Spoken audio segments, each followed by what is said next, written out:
Good afternoon students. आज हम आपका पेपर फोर्थ स्टार्ट करते हैं। जैसा कि आप सबको पता है कि हमारा बीएड सेकेंड ईयर का पेपर फोर्थ के 2 पार्ट्स हैं, पेपर फोर्थ ए और पेपर फोर्थ बी। तो आज सबको पेपर फोर्थ बी के बारे में मैं आप लोगों को पढ़ाऊंगी। सबसे पहले बेटा आप लोगों का इसके बारे में, इसके विषय में, इसके कंटेंट के विषय में, के बारे में जानना बहुत जरूरी है। ये पेपर आपका 50 मार्क्स का होगा टोटल, जिसमें से आपका 10 मार्क्स इंटरनल होगा, 40 मार्क्स आपका एक्सटर्नल होगा, जो आप लोगों को खुद स्टडी करना है, पढ़ना है, और आपका 40 मार्क्स का ही एग्जाम होगा।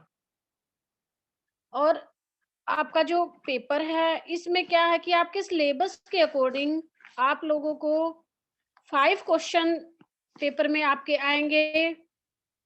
सबसे पहले क्या है कि जो आपका पेपर फोर्थ बी है उसमें फर्स्ट क्वेश्चन इज कंपल्सरी।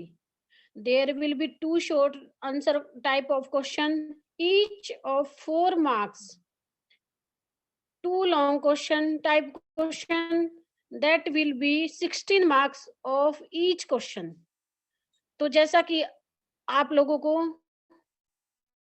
पता है कि बेटा आपका 40 नंबर का पेपर बनता है, उसमें आपके 4-4 नंबर 2 क्वेश्चन आएंगे या 8 नंबर के, और उसके बाद 16-16 नंबर के आपके 2 क्वेश्चन आएंगे, और दोनों यूनिट में से 2-2 क्वेश्चन आपके आएंगे, वो आपको अटेम्प्ट करना होगा।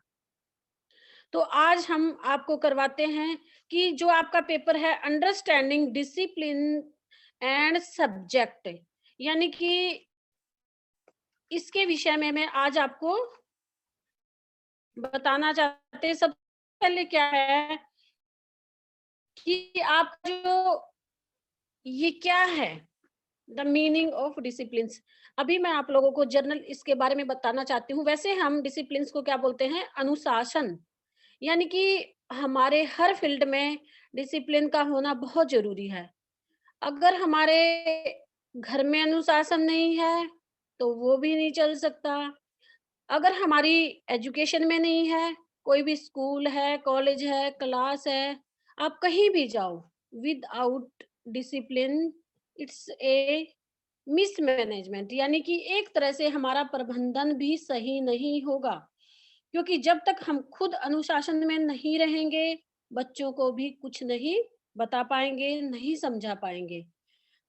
तो सबसे पहले क्या है कि आप जैसा कि जानते हैं कि डिसिप्लिन एक वास्ट एरिया है इसका, यानी कि बहुत बड़ा इसका एरिया है।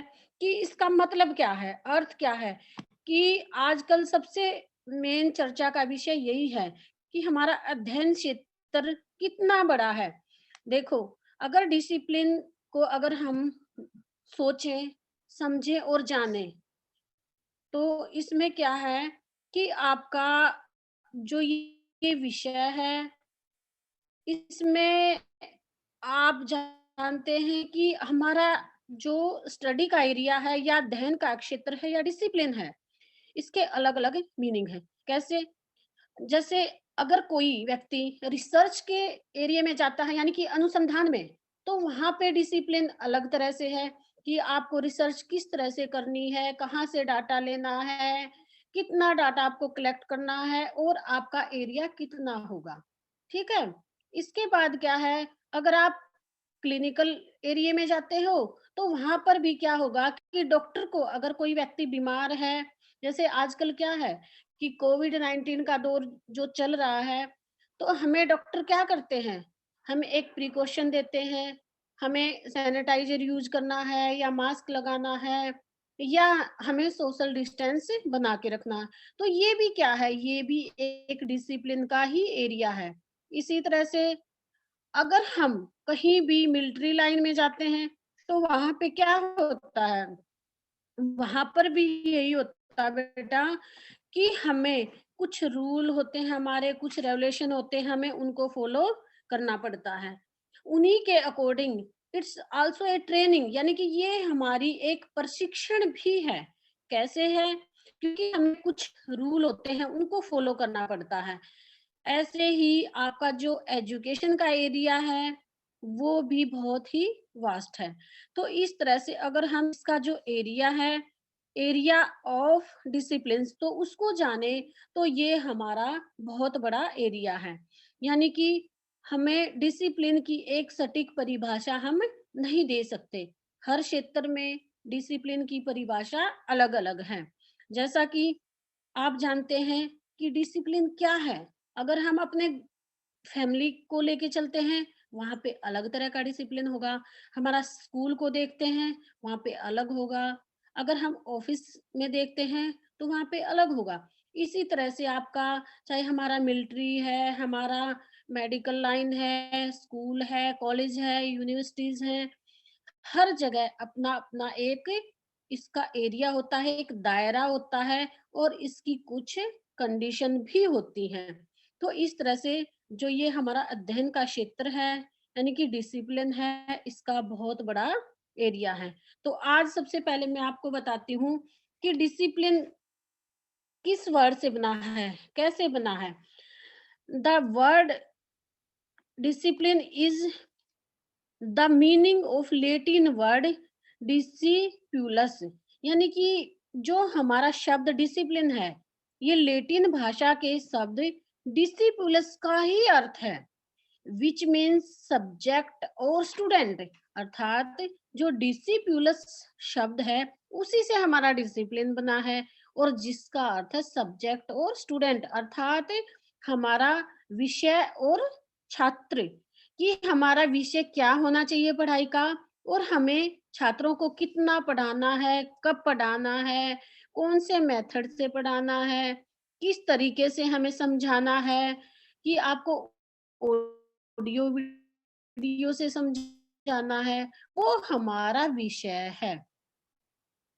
इसके बाद क्या है कि द वर्ड डिसिपुलस है, ये जो वर्ड है, वो डिसिप्लिनिया से बना है। इसका मतलब क्या है? इसका मतलब है टीचिंग, अर्थात शिक्षण। Is it clear? क्योंकि जो आपका डिसिप्लिन है, यस वो मैम। एक मीनिंग है डिसिपुलस का, और डिसिपुलस किससे बना है? डिसिप्लिनिया से, जिसका मतलब है टीचिंग। अर्थात ये हमारा सब्जेक्ट होता है, स्टूडेंट होते हैं, और हमारा शिक्षण होता है। छात्र को अध्यापकों के द्वारा क्या विषय पढ़ाया जाता है, कब पढ़ाया जाता है, किस तरह से पढ़ाया जाता है, वो सारे के सारे हमारा कुछ है, और अकॉर्डिंग हमारे कुछ शिक्षण जो विधियाँ हैं, जो टीचिंग मेथड हैं, जो टीचिंग स्ट्रैटेजीज़ हैं, वो प्रिपेयर की जाती हैं और छात्रों को उसके द्वारा पढ़ाया जाता है। तो ये आपका क्लियर है कि डिसिप्लिन होता क्या है? वैसे तो मैंने आपको बताया कि बेटा इसका बहुत बड़ा एरिया है, लेकिन इस एरिया के अंतर्गत हमारा जो डिसिप्लिन का मतलब क्या है, वो है हमारा एकेडमिक डिसिप्लिन, यानी कि हमारा जो शिक्षण से संबंधित डिसिप्लिन है, वो क्या होता है?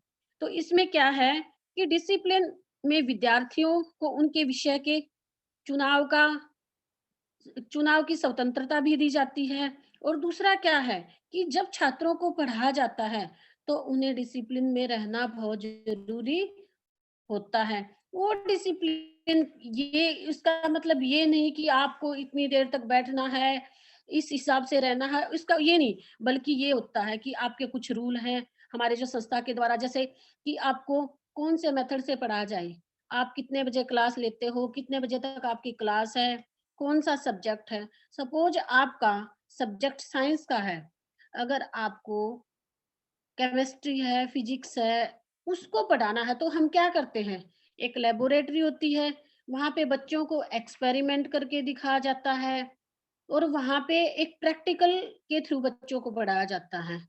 तो ये भी हमारा एक डिसिप्लिन हुआ। दूसरा क्या है कि हम, जैसे आपका एसएसटी का या सोशल का एरिया है, उसमें हम क्या करेंगे? उसमें हम सर्वे मेथड, यानी कि बच्चों को थोड़ा-सा सर्वे करके बताते हैं कि बेटा पहले क्या हुआ था, ये रिसर्च हुई है, और अब जैसे आपका कौन सा मेथड है एसएसटी के लिए, प्रॉब्लम सॉल्विंग है या सर्वे मेथड है, कि बच्चों को एक जैसे जनगणना के विषय में है, तो हम क्या करेंगे, कहीं पे हमें ये देखना है कि एजुकेशन ज्यादा है या कम है, तो हम क्या करेंगे, ये पार्ट तो हमारा एसएसटी का है, हम क्या करेंगे कि उसमें हम उस एरिया का जो है उसकी हम जनगणना करवाएँगे। वहाँ पे हम ये देखेंगे कि एजुकेटेड पर्सन कितने हैं और नॉन एजुकेटेड कितने हैं। तो उसके बाद हम उसका एक रेशियो निकालते हैं। तो इस तरह से क्या है कि वो जो जनगणना है, वो भी हमें एक डिसिप्लिन में रह के ही, एक अनुशासन में रह के ही करनी पड़ती है। ये नहीं कि अब आप जब चाहो वो सर्वे आप कर सकते हो, या जब आपको टाइम मिले 2 दिन में, 4 दिन में या 10 दिन में या 2 साल बाद, ऐसा कुछ नहीं होता है। वो एक लिमिट होती है टाइम की और आप उसका सर्वे करते हो। तो इसी तरह से क्या है कि आपका टीचिंग का भी है। There are so many meaning of disciplines. Disciplines as a verb, यानी कि एक वर्ब के रूप में, यानी एक क्रिया के रूप में डिसिप्लिन क्या है? Training someone to follow a set of instruction, sometime it involve the punishing, यानी कि क्या है कि इट्स आल्सो ए ट्रेनिंग, यानी कि हमारा डिसिप्लिन क्या है कि एक ट्रेनिंग भी है, समवन टू फॉलो, जिसको हम फॉलो करते हैं, ए सेट ऑफ इंस्ट्रक्शन, ये हमारे कुछ अनुदेशन होते हैं, some time it involve the punishing, यानी कि इसमें हमारा पनिशमेंट भी होता है। जैसे क्लास में कोई बच्चा है और हम टीचर जब पढ़ाता है, जब बच्चा हमसे नहीं बैठता या ध्यान से नहीं सुनता, दूसरे बच्चों को डिस्टर्ब करता है, कभी किसी को की कॉपी छीन रहा है, पेन छीन रहा है, या इस तरह से कुछ वो बच्चा डिस्टरबेंस क्रिएट करता है, तो टीचर क्या करते हैं? टीचर उनको समझाते हैं, बताते, तो इस तरह से बच्चा नहीं मानता, तो टीचर क्या करते हैं कि उनको पनिशमेंट भी देते हैं, कई बार क्लास से बाहर निकाल देना या बच्चे को खड़ा कर देना या बच्चे से क्वेश्चन पुट करना, तो इस तरह से इट्स आल्सो ए पनिशमेंट, यानी कि प्रशिक्षण देना, ट्रेनिंग है ये हमारी। जैसे बच्चा बार-बार किसी भी बच्चे को परेशान करता है, या आप कि स्कूल में क्या करता है, अराजकता फैलाता है, या क्लास में क्लास अटेंड नहीं करता, इधर-उधर बंक पे चला जाता है, तो उस बच्चे के बिहेवियर को सुधारने के लिए भी कई बार टीचर क्या करते हैं, उनको पनिश करते हैं। सबसे पहले क्या करेंगे, टीचर उनको समझाएँगे, उनके पेरेंट्स से बात करते हैं, लेकिन जब स्टूडेंट नहीं मानता, तो टीचर क्या करते हैं कि टीचर उनको पनिशमेंट भी दे देते हैं, और ताकि उस बच्चे का बिहेवियर चेंज हो। तो इस तरह से डिसिप्लिन की बहुत सारे मीनिंग है। इसका एरिया जैसे मैंने पहले भी बताया है, बहुत वास्ट है। इसके बाद क्या है कि हम थोड़ा-सा इसका जो एरिया है उस कि जो मिलिट्री का एरिया होता है, जैसे आपने भी देखा होगा टीवी वगैरह पे, आप मूवीज़ वगैरह में देखते हैं कि जो हमारे जो सैनिक होते हैं, जो सोल्जर्स होते हैं, उनका क्या होता है कि एक रूल होते हैं उनके, कितने बजे उनको उठना है, ट्रेनिंग कितने बजे से कितने बजे तक ट्रेनिंग होती है, उनका लंच ब्रेक क्या होता है, उनके जो रूल होते हैं, जो ट्रेनर्स के द्वारा जो रूल उनको समझाए जाते हैं, वो उनको फॉलो करने पड़ते हैं। उनको टाइम टू टाइम उन रूल्स के अकॉर्डिंग ही चलना पड़ता है। उनकी चाहे 6 मंथ की ट्रेनिंग है, चाहे वो आपकी 9 मंथ की है, चाहे आपकी 7 मंथ की है। तो इस तरह से हमारे सैनिक भी उन रूल को फॉलो करते हैं। तो वो वहाँ पे उनका डिसिप्लिन है। यानी कि उनको ट्रेनिंग दी जाती है अंदर, जो भी उसका एरिया होता है, जो भी उनकी सर्कमस्टांसेस होती हैं, उन परिस्थितियों के तहत उन बच्चों को सिखाया जाता है, और उस सिखाने के अंतर्गत उनको पनिशमेंट भी दिया जाता है, उनको दंड भी दिया जाता है। इसके बाद सेकंड हाफ का मेडिकल डिसिप्लिन। मेडिकल डिसिप्लिन में क्या होता है बेटा? इम्पोज्ड बाय द डॉक्टर, यानी कि ये हमारे डॉक्टर के थ्रू ही दिया जाता है। जैसे कोई भी पेशेंट है, हम डॉक्टर के पास जाते हैं, तो वो हमें क्या करता है, वो मेडिसिन्स हमें देता है, लेकिन उसके साथ-साथ कुछ प्रिकॉशन भी देता है, कुछ परहेज़ भी देता है कि बच्चा, जैसे कोई भी पेशेंट है, उसको ये प्रिकॉशन दिया जाता है कि आपको क्या खाना है, क्या नहीं खाना है। दवाई जो होती है हमारी, जो हमारी मेडिसिन्स होती हैं, उनको कितने-कितने टाइम के अंतर्गत लेना होता है। तो ये हमारा मेडिकल डिसिप्लिन हो गया। अब जो रही बात मेन है, वो है हमारा एजुकेशन डिसिप्लिन। यानी कि इसमें क्या होता है, जो हमारा एजुकेशन का एरिया है, instruction given by the teacher, यानी कि इस एरिया में हमें टीचर के थ्रू, यानी कि हमारा जो अध्ययन का क्षेत्र है, इसमें हमें अध्यापक प्राध्यापक के द्वारा हमें इंस्ट्रक्शन दी जाती हैं।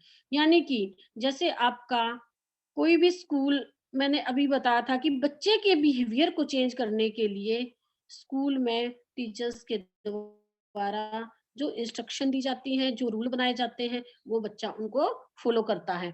जैसा कि आप सब जानते हैं, आप लोग स्कूल आते हैं, स्कूल का एक टाइम होता है, अगर 7:40 है तो 7:40 पे आपको स्कूल आना ही होगा। अगर बच्चा इससे लेट आता है, तो स्कूल में उसकी एंट्री नहीं होगी। इसके बाद आपकी जो प्रेयर होती है, वो भी आपको एक इंस्ट्रक्शन के तहत ही करनी होती है। फिर आपकी टाइम टू टाइम क्लासेस ली जाती हैं, लंच ब्रेक होता है, उसके बाद अगेन आपकी क्लासेस ली जाती हैं। फिर क्या करते हैं कि उन क्लासेस के बाद आपकी एक फिक्स टाइम पे ही छुट्टी हो जाती है। यानी कि आप लोगों का ये सारा का सारा जो भी प्रोसीजर है, जो प्रक्रिया है हमारी, वो डिसिप्लिन के तहत ही होती है। अर्थात एक अनुशासन में बंधकर ही हम अपने बिहेवियर को चेंज कर सकते हैं, हम आगे बढ़ सकते हैं।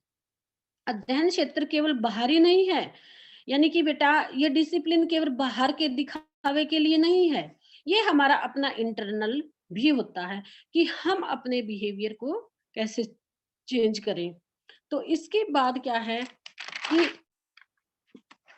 जो हमारा डिसिप्लिन है, उसमें क्या होता है कि जैसे कुछ स्कूलों का, हमारे कुछ स्कूल होते हैं, उनका डिसिप्लिन अलग होता है, यूनिवर्सिटी का अलग होता है। सपोज आपका एक टेक्निकल यूनिवर्सिटी है, समझ रहे हैं आप सब कि एक टेक्निकल अगर यूनिवर्सिटी है, तो वहाँ पे आपको जैसे क्लिनिकल से अलग दी जाती है, आपको इंस्ट्रूमेंट से अलग, आपका बिज़नेस मैनेजमेंट को अलग से पढ़ाया जाता है, आपका साइंस का अलग बैकग्राउंड होता है, आर्ट्स का अलग बैकग्राउंड होता है, और बेटा को करिकुलर एक्टिविटी के लिए भी अलग से आपको बताया जाता है।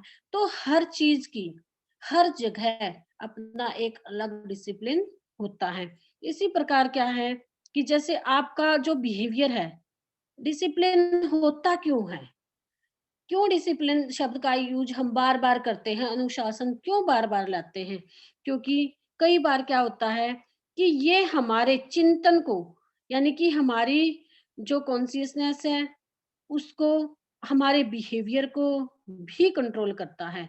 एक जो लोग अपने अध्ययन क्षेत्र को छोड़ देते हैं, उन्हें वापस रास्ते पर लाया जा सकता है। यानी कि ये हमारे, जो हमारा नैतिक पक्ष है, उसको भी प्रभावित करता है। यानी कि जो मोरल डेवलपमेंट है, उ उसको भी हम इसके तहत चेंज कर सकते हैं। अर्थात ये हमारा मोरल डेवलपमेंट भी करता है, क्योंकि एक बच्चा डिसिप्लिन में रह के ही अपनी लाइफ में आगे बढ़ सकता है। कई बार क्या होता है कि जैसे कुछ, जैसे अभी-अभी कुछ हिंसक घटनाएँ हमारे देश में हो रही हैं, उसमें क्या होता है कि उन घटनाओं को, उन दुर्घटनाओं को रोकने के लिए भी हमें अपना जो राजनीतिक जो सत्ता है, वो हमारी सरकार के द्वारा अपनाई जाती है, ताकि देश में अराजकता ना फैले। तो ये सारी की सारी चीज़ें हमारे डिसिप्लिन के तहत ही हो सकती हैं। अगर आप सोचो, अगर किसी भी तरह का डिसिप्लिन नहीं है हमारे देश में, तो क्या हम तरक्की कर पाएँगे? बिल्कुल भी नहीं कर पाएँगे, क्योंकि हर व्यक्ति अपने अनुसार अपना कानून बनाएगा, अपने अनुसार ही वो उन कानूनों के तहत चलेगा। हर व्यक्ति का अपना अलग-अलग, जैसे कि इंडिविजुअल डिफरेंसेस होते हैं। हर व्यक्ति की अपनी सोच, अपनी चिंतन शक्ति, सोचने की शक्ति, काम करने का तरीका, वो सब डिफरेंस होता है। तो इस तरह से हमारा देश तरक्की नहीं कर सकता। तो हमारी लाइफ में डिसिप्लिन का होना बहुत ज़रूरी है। इसके बाद क्या है कि टाइप्स ऑफ डिसिप्लिन, कि ये कितने प्रकार का होता है। तो वैसे तो बेटा डिसिप्लिन की बहुत सारी टाइप्स हैं। लेकिन सबसे पहले क्या है, आपका जो एकेडमिक जो एरिया है हमारा, जो पढ़ाई का क्षेत्र है, ध्यान का क्षेत्र है, उसके अंतर्गत हमारा 3 प्रकार का डिसिप्लिन होता है। सबसे पहले है आपका प्रिवेंटिव डिसिप्लिन। ये क्या होता है? यानी कि these are the rules and regulation made by the teacher in the classroom that are follow by the student. यानी कि इसमें क्या होता है कि बेटा ये हमारे कुछ स्कूल के, जैसे मैंने अभी सारा एक्सप्लेन किया है, वही रूल्स होते हैं, वही कानून होते हैं जो अध्यापकों के द्वारा बनाए जाते हैं और स्टूडेंट को जिनको फॉलो करना पड़ता है। ये सब बच्चों के लिए समान होते हैं। किसी भी बच्चे के साथ कोई भी किसी भी तरह का भेदभाव नहीं किया जाता। बच्चा अपने अकॉर्डिंग, अपनी परिस्थिति के अकॉर्डिंग, स्कूल की जो भी सर्कमस्टांसेस हैं उनके अकॉर्डिंग पढ़ता है। इसके बाद सेकंड है आपका स्पोर्टिव डिसिप्लिन। इसमें क्या होता है, it is the type of discipline if the हमारे स्कूल या हमारे अध्यापकों के द्वारा जो हमारे नियम बनाए जाते हैं उनको फॉलो नहीं करता है, तो टीचर शुड वार्निंग और सजेशन ऑफ द स्टूडेंट।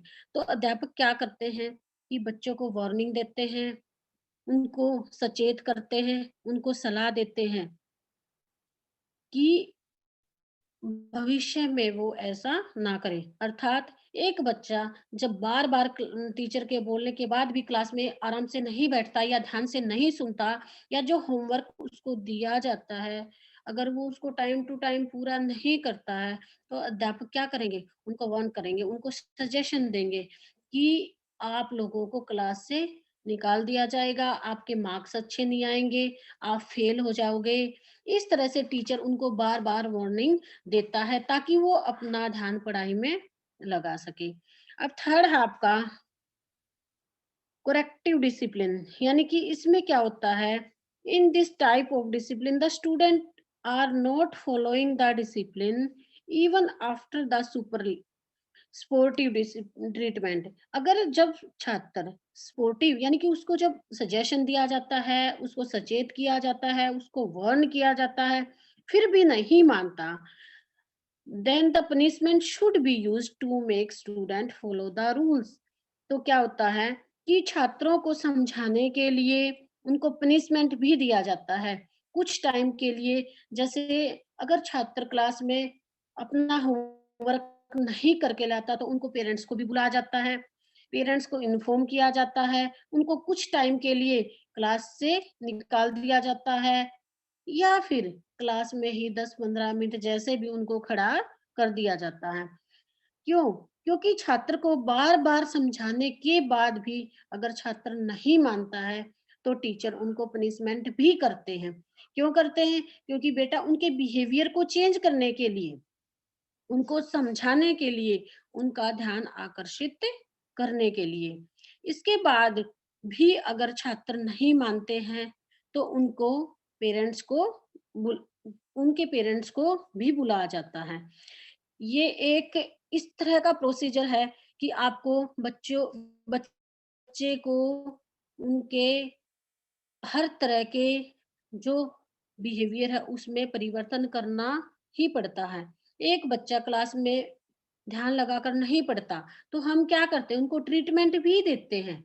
यानी कि बच्चा सपोज़ लेक्चर मेथड के थ्रू एक बच्चा नहीं पढ़ पाता है, तो हम क्या करेंगे, उस बच्चे को एक चार्ट के थ्रू या मॉडल के थ्रू भी उनको पढ़ाया जाता है। कई बार क्या होता है कि बच्चा एक स्लो लर्नर है, यानी कि उस बच्चे को धीमी गति से समझ में आता है और हम उसको एक जो नॉर्मल क्लास है उसके अकॉर्डिंग हम पढ़ाते हैं। तब भी बच्चा क्या करेगा कि उसकी समझ में वो नहीं आएगा। तो टीचर क्या करते हैं कि बेटा उसको एक होल सिलेबस ना देके उसमें से एक पार्ट के थ्रू ही अध्यापक उसको पढ़ाता है। इसके बाद क्या है कि कई बार जैसे एक बच्चे को कई बार जो हम टीचिंग एड्स दिखाते हैं, सपोज एक आपका तीसरी दूसरी या तीसरी क्लास का बच्चा है, आजकल तो वैसे बच्चा सब कुछ समझते हैं, उसको किसी भी एलिफेंट के बारे में हमें बताना है या किसी ताजमहल के बारे में हमें बताना, तो बेटा हम ताजमहल तो क्लास में नहीं लाएंगे। हम क्या करेंगे, उस बच्चे को वो कंसेप्ट क्लियर करने के लिए हम उसको ताजमहल की फोटो ही दिखाएंगे और उसके थ्रू उसको एक्सप्लेन करेंगे। तो वो जो बच्चे का जो लेवल है उस टाइम पे, वो हमारा मेमोरी लेवल होता है। यानी कि बच्चा उस चीज़ को इस तरह से जो कांसेप्ट होता है उसको ऑडियो वीडियो यानी कि जो विजुअल दिखाया जाता है, हम दिखाते भी हैं और उसको समझाते भी हैं। तो ओरल जब हम उसको समझाते हैं और उसके पार्ट्स को एक चार्ट के थ्रू या एक मॉडल के थ्रू एक्सप्लेन करते हैं, तो बच्चा उस चीज़ को कभी भी नहीं भूलता। तो ये क्या है कि उन बच्चों को भी जो बच्चे बार-बार समझाने पे नहीं समझ पाता है, फिर भी हमें उसको उस लाइन पे लाने के लिए एक नॉर्मल स्टूडेंट की तरह उस बच्चे को हमें पढ़ाना पड़ता है। इसके बाद क्या होता है कि कई बार क्या होता है, आपका कोई भी स्टूडेंट है किसी विषय में, सपोज एक बच्चा साइंस या टेक्नोलॉजी के विषय में कमजोर है, उसको उसके विषय में समझ में नहीं आता, तो हम क्या करते हैं, जो हमारी बड़ी बड़ी आईटीआईज वगैरह हैं, उसमें बच्चों को एक्सपेरिमेंटल मेथड के थ्रू यानी कि उनको एक्सपेरिमेंट करके दिखाया जाता है, प्रयोग करके समझाया जाता है। तो उस प्रयोग के तहत उस बच्चे को जब समझा जाता है, तो वो उसका जो शिक्षण का स्तर है, वो उससे डेवलप होता है। उसकी रुचि उसमें जागृत होती है। अब आपका जैसे हिंदी साहित्य का सब्जेक्ट है, एक छात्र हिंदी साहित्य में उसको बिल्कुल भी इंटरेस्ट नहीं है, उसकी रुचि नहीं है, तो उसको क्या करेंगे हम? उसकी रुचि को जागृत करने के लिए, उसको इंटरेस्ट को क्रिएट करने के लिए हम उनको नई-नई स्टोरीज़, बुक्स बताएँगे। किसी भी साहित्य जैसे आपकी प्रेमचंद के थ्रू है या आपके जैसे मैथिली शरण गुप्त की कविताएँ हैं, वो सारी हम उस बच्चे को समझाएँगे और धीरे-धीरे उस बच्चे का इंटरेस्ट भी उसमें क्रिएट हो जाएगा। तो बेटा ये सारी की सारी चीज़ें हमें एक डिसिप्लिन में रहकर ही करनी पड़ती हैं, क्योंकि आपको समझाना हिंदी साहित्य है, तो ये तो नहीं कि आप टेक्निकल उसमें वर्ड्स यूज़ करोगे या फिर कुछ और समझाओगे। आपको एक हिंदी साहित्य की प्रॉपर जो भी कहानी है उसके विषय में ही आप उनको बताओगे। तो ये सारी चीज़ें हमें एक जो हमारा सब्जेक्ट मैटर होता है, उसी के तहत हमें समझानी पड़ती हैं। इसके बाद the characteristics of the academic discipline कि हमारा जो अध्ययन क्षेत्र है, उसकी क्या-क्या विशेषताएँ हैं। जैसा कि आप सब जानते हैं कि जब तक हमारा एकेडमिक क्षेत्र हमारा सुदृढ़ नहीं होगा, हमारा वो एक इफ़ेक्टिव एकेडमिक क्षेत्र नहीं बन पाएगा जब तक उसमें कुछ उसकी विशेषताएँ नहीं होंगी। तो academic discipline means the follow the rule. सबसे पहले तो बेटा जो हम अपनी लाइफ में जिस तरह से रूल को फॉलो करते हैं, उसी तरह से हमें अपने पढ़ाई के क्षेत्र में भी हमें उन कानूनों को, उन जो हमारे मेथड हैं उनको, जो हमारे पढ़ाने का तरीका है, पढ़ने का तरीका है और जो हमारा अनुशासन हमारे स्कूल में, हमारे कॉलेज में जो लागू किया जाता है, हमें उसके तहत रहकर ही पढ़ना पड़ता है। तभी हमारा एक इफ़ेक्टिव क्लासरूम हो सकता है, एक इफ़ेक्टिव टीचिंग हो सकती है। अगर हम बच्चों को जो हमारा एकेडमिक लेवल है, उसके अंतर्गत नहीं पढ़ाएँगे, सपोज़ एक बच्चा 5वीं क्लास का है और उस बच्चे को आप 7th क्लास के या 10th क्लास के अकॉर्डिंग अगर आप उसको पढ़ाओगे, तो क्या वो बच्चा कंसेप्ट क्लियर पाएगा? नहीं, बिल्कुल नहीं। क्यों नहीं? क्योंकि उस बच्चे का लेवल ही इतना है। उस बच्चे को हम 5th क्लास के लेवल के अकॉर्डिंग ही पढ़ाएँगे। उस जो बच्चा 5th क्लास में जो उसका मेमोरी लेवल है, वही डेवलप होता है। जैसे अगर आपको उस बच्चे को कोई भी मेथड लगा लो, चाहे आप उसमें अंडरस्टैंडिंग लेवल डेवलप नहीं हो पाता है। क्यों नहीं हो पाता है? जो हमारे टीचिंग के 3 लेवल होते हैं। सबसे पहले हमारा मेमोरी लेवल, दूसरा आपका अंडरस्टैंडिंग लेवल और तीसरा आपका वो सॉरी क्रिटिकल जो भी होता है, यानी कि डिस्कशन होता है हमारा। तो सबसे पहले आपका जो प्राइमरी लेवल है, वो आपका 10 या 11 साल की एज तक ही होता है। उसके बाद 7वीं 8वीं क्लास में आपका अंडरस्टैंडिंग लेवल डेवलप हो जाता है। इसके बाद जो हमारी कॉलेज लाइफ है, उस पे हमारा चिंतन स्तर होता है। यानी कि हमारा उसमें जो थर्ड लेवल होता है, वो आपका कॉलेज लेवल यूजी, पीजी के लिए होता है। क्यों होता है? क्योंकि बेटा उसमें हम क्या करते हैं, जब हमारा प्राइमरी लेवल होता है, सिर्फ़ आपको एक बुक में से ही या आप एक पर्टिकुलर चीज़ ही बच्चे को पढ़ा पाते हो, ठीक है? और जो अंडरस्टैंडिंग लेवल होता है, उसमें बच्चे में समझ आ जाती है कि अगर जो मेमोरी लेवल में जो एलिफेंट आपको पढ़ाया गया, उसमें बच्चा उसके पार्ट्स को ही याद करेगा। कि इसकी 4 जैसे 4 लेग हैं या 2 ईयर है वही। लेकिन जो आपका जब जैसे ही उसका अंडरस्टैंडिंग लेवल डेवलप होगा, तो वो उन चीज़ों को कोरिलेट भी करेगा कि उसका कलर कैसा है, किस तरह से है, कि ये उसके बारे में समझ भी विकसित उसमें हो जाती है।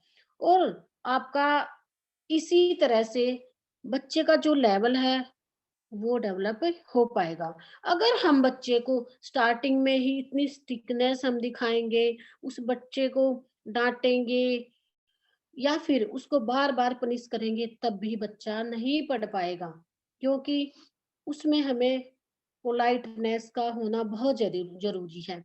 जो प्राइमरी लेवल होता है, उसमें या सेकेंडरी लेवल है, तो उसमें बच्चा क्या करता है कि हम उसको बार-बार पनिशमेंट भी नहीं दे सकते। कभी भी बच्चा पनिशमेंट से नहीं सुधरता। क्यों नहीं सुधरता? क्योंकि सबसे पहले बच्चे को एक जो अफेक्शन होता है, एक प्यार होता है, एक सहानुभूति होती है और बच्चे का जो उसका लेवल है, उसके अकॉर्डिंग अध्यापक को उसके प्रति एक जो समझदारी की भावना होती है या जो प्यार होता है, उसके तहत ही हम बच्चे को समझा पाते हैं। अगर किसी बच्चे को बार-बार पनिश किया जाता है, तो वो पनिशमेंट का एरिया इतना ज़्यादा हो जाता है, उसका लेवल इतना ज़्यादा होता है कि बच्चा उस चीज़ से दूर भागने लगता है। उसका मन पढ़ाई से विचलित हो जाता है और वो नहीं पढ़ पाता है। उसका कंसंट्रेट नहीं हो पाता है और दूसरा क्या कि बच्चा इतना स्ट्रिक्ट डिसिप्लिन है कि बस उसको बार-बार पढ़ाई का या उसको किसी चीज़ को ना छूने का कि ये नहीं बोलना है, ये नहीं करना है, उसको आप बार-बार डाँटते जाओगे, बोलते जाओगे, तो वो उस चीज़ का आदी भी बन जाता है।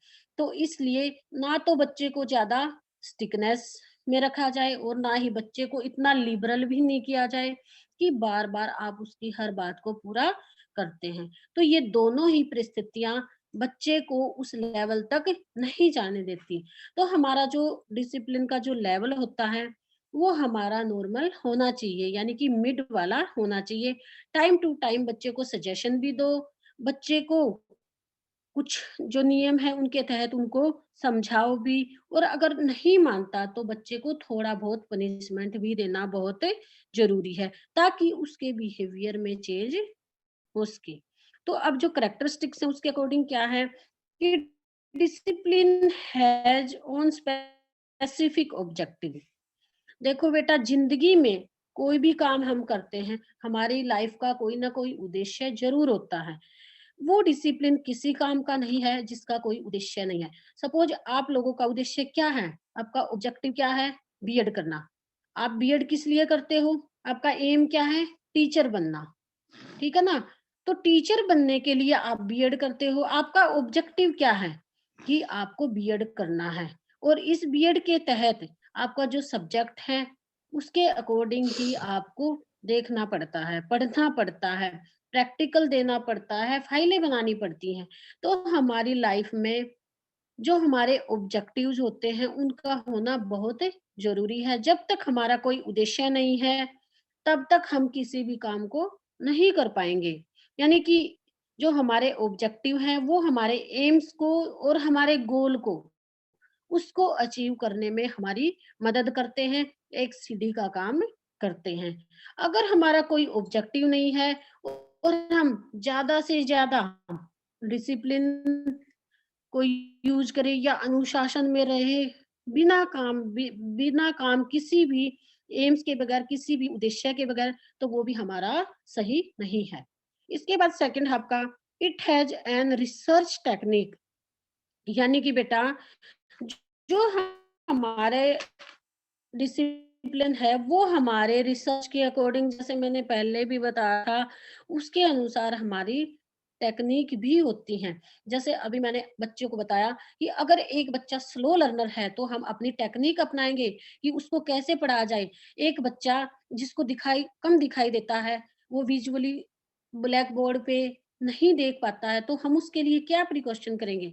हम उस बच्चे को आगे बिठाएँगे, उस बच्चे को थोड़ा-सा हम बोल्ड जो अक्षर हैं उनमें उसको बोर्ड पे लिख के उसको समझाएँगे, तो इस तरह से ये टेक्निक हम यूज़ करेंगे। अगर हम पढ़ाते हैं और एक फ्लो में पढ़ाते रहते हैं, बच्चों की उनकी इंडिविजुअल डिफरेंसेस के अकॉर्डिंग, यानी कि उनकी व्यक्तिक विभिन्नता के अकॉर्डिंग भी हमें उनको पढ़ाना पड़ता है। इसके बाद थर्ड है आपका डिसिप्लिन हैज़ इट्स प्रिंसिपल्स, यानी कि कोई भी जो अनुशासन है, जो हमारा अध्ययन का क्षेत्र है, उसमें सिद्धांतों का होना बहुत ज़रूरी है। हमारे कुछ प्रिंसिपल्स होते हैं, हमारे कुछ सिद्धांत होते हैं। वो कैसे बेटा? कि अगर मैं हूँ, आप हैं या कोई भी अध्यापक है, चाहे वो प्रिंसिपल है, चाहे कोई भी टीचर है या स्टूडेंट है, उनके अपने, अगर मैं खुद डिसिप्लिन में हूँ, तो आप सभी डिसिप्लिन में ही होंगे। अगर आप लोगों के अकॉर्डिंग, आपकी नीड्स के अकॉर्डिंग मैं आप लोगों को नहीं पढ़ाऊँगी, मैं अपने एफर्ट नहीं डालूँगी, तो क्या आप लोग पढ़ पाओगे? नहीं। तो सबसे पहले हमारे प्रिंसिपल अपने होते हैं, हमारे सिद्धांत अपने होते हैं। आप अपनी फैमिली से लगा के देखो, एक पेरेंट्स है, जब तक पेरेंट्स खुद अपने एफर्ट नहीं करता, बच्चे जो हमारा घर होता है, उसमें बच्चे भी वैसे ही हो जाते हैं, क्योंकि सारी चीज़ें बच्चे पेरेंट्स से ही सीखते हैं। जो स्टूडेंट होते हैं, उनका सबसे पहला जो एजुकेशन कहाँ से स्टार्ट होती है? हमारे घर से, हमारे परिवार से। स्कूल में तो बच्चा बाद में ही आता है, तो जो घर के संस्कार होते हैं, उन्हीं से बच्चा सीखता है। उसके बाद क्या है, बच्चा स्कूल में आता है, जिस तरह का बिहेवियर वो देखता है घर में, उसी तरह का बिहेवियर वो स्कूल में भी करता है। तो